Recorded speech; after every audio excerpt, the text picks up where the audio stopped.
to get to a good question we got in our inbox over the weekend. This one coming to us from a viewer named Bonnie. She wrote, when traveling between Miami Boulevard and Harrison Avenue in both directions on I-40, there are at least 5 cars left on the shoulder and all have their tires removed. Please tell me why. That's a bit busy stretch of the highway, so maybe you saw it too. Check this out. Cars on the side of I-40 with no tires. And it's not just the tires. I mean, we're talking about the whole wheel here. Like, what? Investigators told us at least a few of these cars were abandoned on the side of the road and then someone came by and stole the wheels. So, Bonnie, that's the why. It's theft. But now we have more questions, right? What about all the other cars? And are they all connected? WRAL's Heidi Kirk went to find answers. It may look like the normal string of abandoned cars along North Carolina highways, but if you look closer, you'll notice one thing is missing: the wheels. And I would have thought that I'd had enough time to make the decision I needed to make without the car being in danger. Lovey King left her car on the side of I-40 near the airport after an alternator issue. When she came back 36 hours later, the wheels were gone. I mean, I thought, sure, there's a possibility that it could get clipped in an accident or a tractor trailer or something, or someone not paying attention driving, possibly striking it, but it never would have occurred to me that the tires would be in jeopardy. Lovey's car, just one of several with the wheels missing.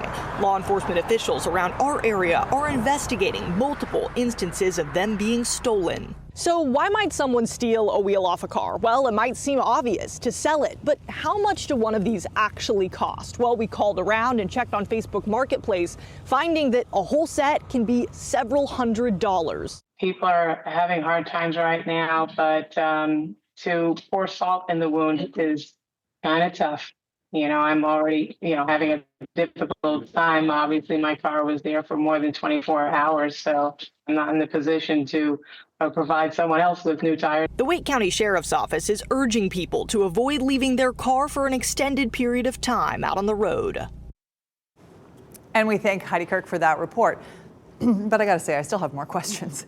Maybe you do too. Maybe you've wondered this as well. Why are there so many cars left on the side of the road in the first place? Like, is that allowed? So we looked into this, and there is a state law against leaving cars on the side of the road. It reads, a city may by ordinance prohibit the abandonment of motor vehicles on the public streets and may enforce any such ordinance by removing and disposing of junked or abandoned motor vehicles. The thing is, this law has been in place for a long time, and WRAL has covered this story before, noticing a bunch of the abandoned cars, and keeps asking why it's happening. So here is a quick clip from a story we ran back in 2007. The Beltline is a possible qualifier for junkyard status. One swing around 440 and we found 11 abandoned cars. We always see a splurge of abandoned vehicles that changes season, especially from cold to hot weather. Failing belts, hoses, tires, and overheating stop a lot of cars in their tracks when the temperature rises. Some abandoned vehicles come with a story, like this Jeep on the inner Beltline near Six Forks. The owner says the engine seized up back on the 28th. He's trying to get it fixed. Raleigh police say no matter what the excuse, once they tag it, you've got 7 days to remove it yourself. After that, they'll remove it and they'll charge you for it. Okay, so that was from 2007. 18 years later, that is still the rule, 7 days. In Raleigh, Cary, Durham, drivers have 7 days to move their abandoned cars. On the interstate, it's a bit tougher. State Highway Patrol gives drivers 24 to 48 hours, but cars often stay out there a lot longer if they aren't an immediate safety hazard. Highway Patrol has said if a vehicle is completely off the roadway and is not considered a safety hazard, it will not be immediately towed. So we do thank again Bonnie for sending in that question.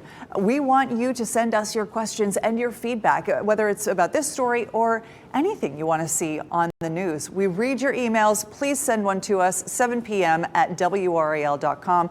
Tell us what's on your mind, and we'll talk about it right here at 7 o'clock.